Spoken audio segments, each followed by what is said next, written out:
Hey, it's Rebecca, and you're listening to Resilient by Design. Today, I'm diving into all things scope creep. Like, you know that thing that causes your heart to go pitter patter when you're worried that the client is going to ask you to do more and you don't know how to charge them for it? Or maybe you're worried they're asking you to do more and you don't have time for it? Or you're worried that once you send them the invoice, they're going to be like, what's this? You guys know what I'm talking about. It's the thing that happens once a project gets rolling and you're all in the messy middle when the client starts to ask for more things. Should be a good thing, right? An opportunity to make more money. It is, but for so many of us, especially in the early years, it's something that has caused us anxiety. And if this is you and you know what I'm talking about, you're going to love this episode. I'm just going to talk all the things today about scope creep and how to manage it. So here we go. All right. I'm Rebecca Hay, and I've built a successful interior design business by trial and error, podcasts, online courses, and so many freaking books. Over the last decade, I've grown from an insecure student to having false starts to careers, and now I'm finally in the place where I want to be. Throughout my journey, it's been pretty obvious that I'm passionate about business and helping other entrepreneurs do the same.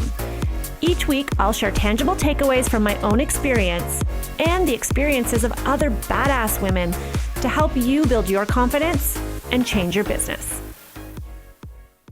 All right. So how do you track project changes? How do you deal with scope creep?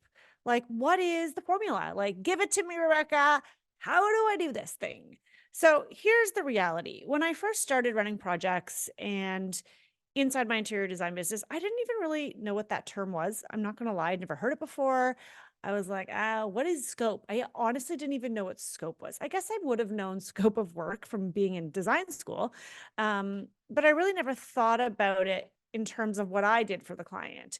It took several years for me to really think about, okay, what is my scope of work? Because when I was first working for another designer, we didn't really type it up. There was no list of here's what our services entail. We would just design, right? So we would just start working and selecting and sourcing and billing. And that was that. And maybe sometimes the clients would contest the invoices and we would just deal with it at that time.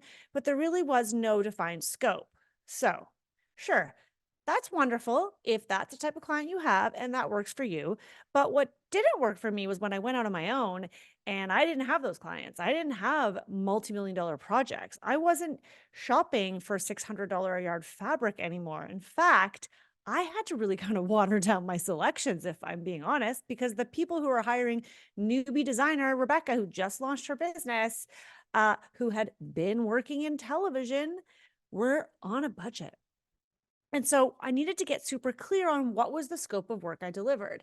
And as I moved into fixed fee pricing, flat fees, this is when it became the most important. And I think this is where possibly designers struggle the most is they've moved over to a fixed fee. And at first, it's so amazing. Like I know for me, when I first started charging a fixed fee, I was like, oh, hallelujah. I no longer need to track my hours. I don't even need to worry.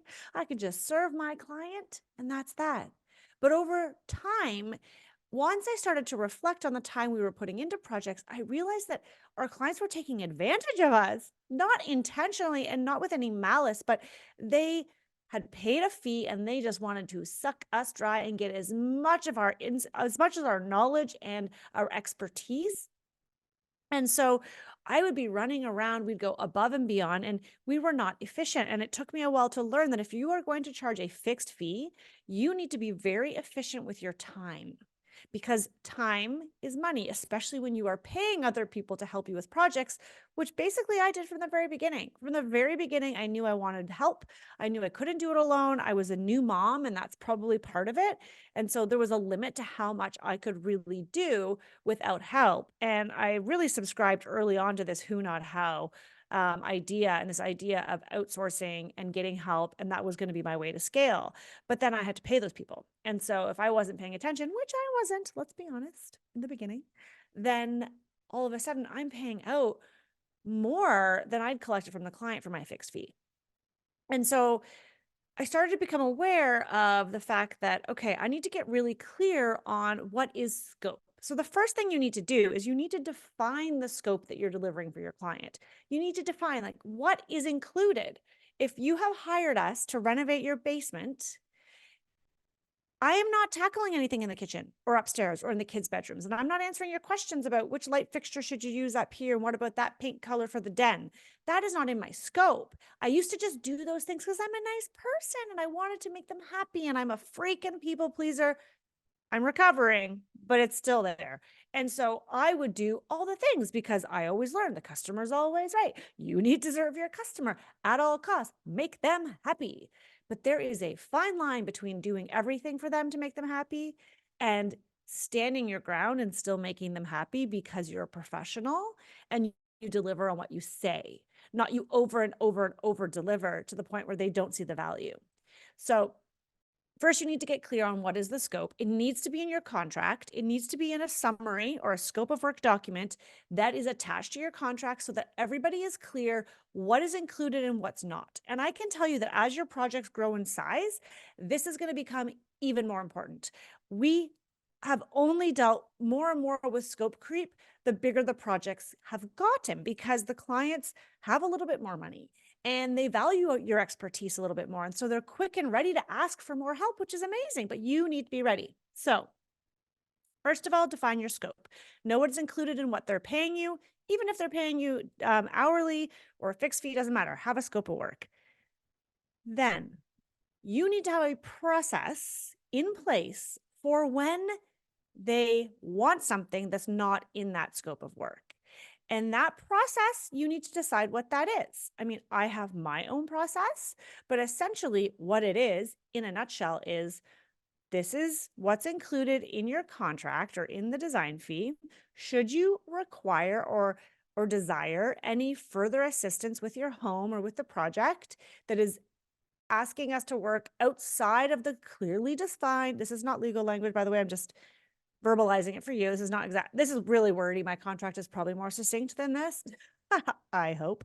But essentially, if you would like us to do anything that's outside the scope, that doesn't fall within the scope, then we'd be happy to do that for you. And we will sign an additional contract and we will bill you at our hourly rate for any work that falls outside of the scope. Essentially, that is how we position it to our clients. So determine what your process is. Our process is that once they ask us in writing or verbally to do something outside the scope, we let them know that we're going to be sending them the out of scope agreement. Now, I can tell you that sometimes when we suggest that, it actually acts as a deterrent, and that's not a bad thing. I had a project once where my poor designer would come to the meetings and she was the one in charge. She was the lead. So she was project lead doing, and I've had my business run this way for a very long time where my project leads, they're the ones in communication with the client. They're the ones going to site most of the time. Hey, there's pros and cons to that. I don't have as much control, but that's okay for me because I'm a podcaster and I'm an online course creator and I'm a coach. Like I've got a lot of other things going on. And so I have to let some things go. If you're going to scale and grow, you have to loosen the reins a little bit. But anyhow, that's neither here nor there. She would come back and she would say, oh my gosh, Rebecca, every time that I go to their house for a site visit, they always want to show me pictures of something they found at Crate and Barrel. And they're asking my opinion on, would this artwork there? Or, could we do this table here? Like they want me to give them advice. And she's like, and I've been like helping them, but it's taking a lot of extra time. And I think I was there like probably an extra 45 minutes the last time. And I'm thinking the first few times I'm like, okay, well, thank you. I appreciate you helping the client. That's great. But this kept going. And this particular project, the client had decided in the end not to hire us to do any decorating, that they would tackle the decorating themselves. So what they were trying to do is get free advice from my designer, who was so sweet and wasn't the person who was going to say, this isn't what you've paid for.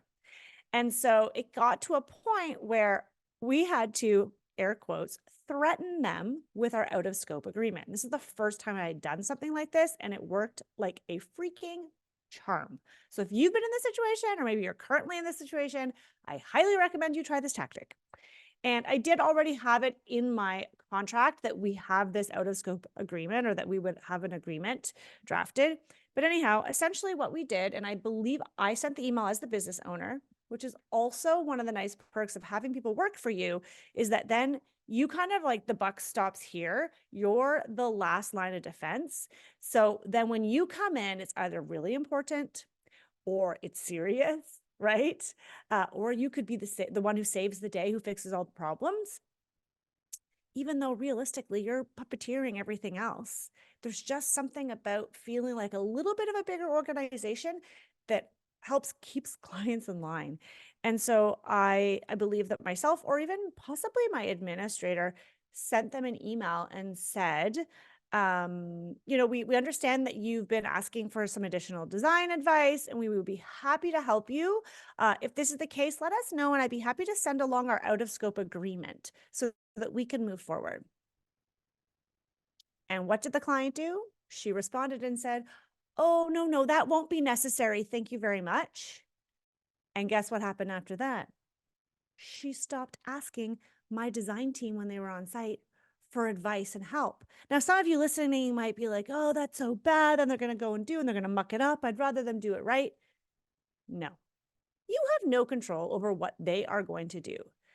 You are in business to run a business, to make money, to pay for your livelihood, to pay for your family, to pay for the people who work for you. You cannot be doing a million favors that are sucking your time. Because what was happening is I'm now paying my freelance designer, because most of my team has, throughout the course of the 10 plus years, we've been mostly contract workers, mostly freelancers, and some full-time employees. But I'm paying her for every single hour that she's at the house. But I can't then from my client because I've given them a fixed fee. And so, and this is where maybe hourly you could win out, but then you also have to consider where that time is being pulled away from. Is it a future project? Is it something else? Anyhow, the client stopped asking. And so it was a deterrent. It worked really well for that. So you have, what did I say at the beginning? What was I saying? Right. You need a clearly defined scope. You need a process for what happens when there's a request that's outside of the scope. And then you need a system to follow once the client has agreed. So, and I will also add that it's not just a deterrent, like it actually works, right? So somebody might say, okay, yes, we want to sign the out of scope agreement, and great, we send it to them. And what we do is on the out of scope agreement, similar to our contract, is it's just a one pager. And then there's a second page attached that just is like empty lines for the scope. And we write in all the requests that have been made, like source, I don't know, dining room chandelier, replace carpet with new, I don't know. I'm just trying to figure something out, like electrician to, I don't know, whatever it might be.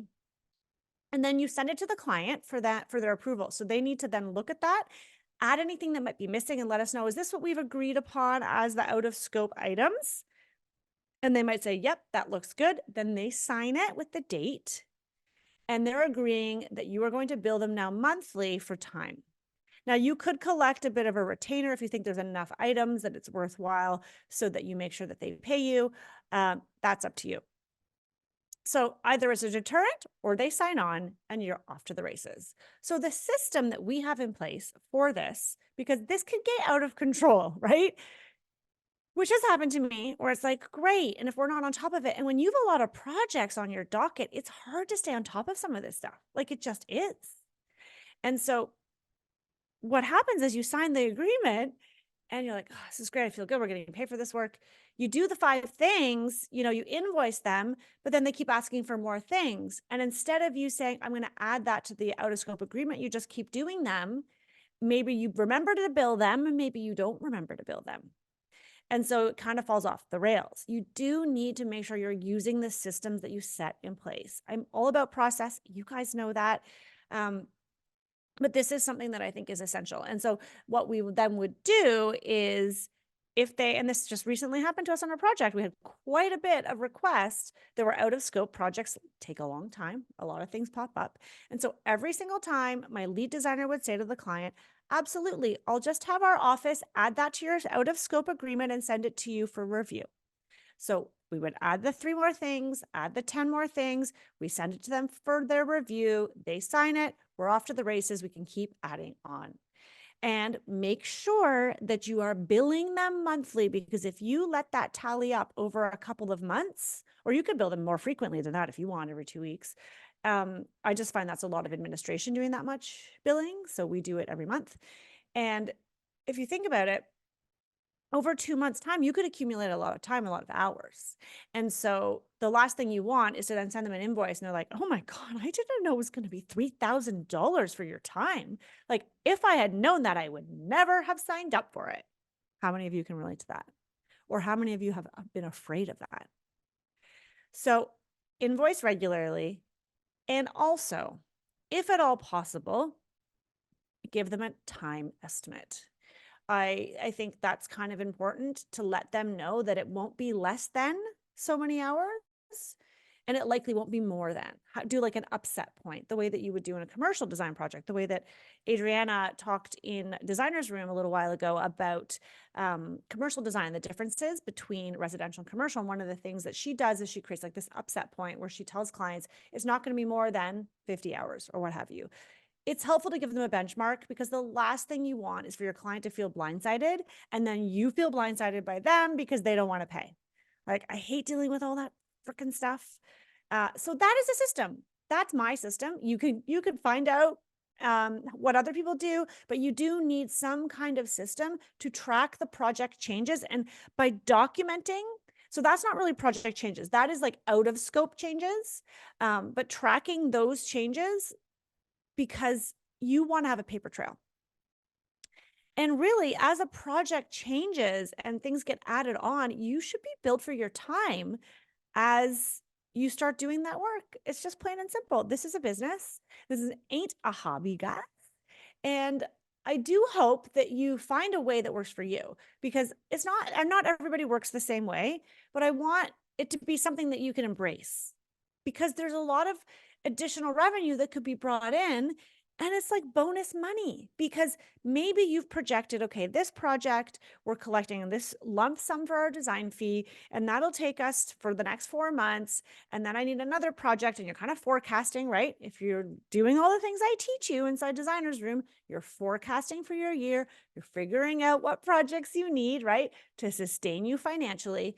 But then it's like, oh, well, they want us to go and pick some lamps. Sure, no freaking problem, right?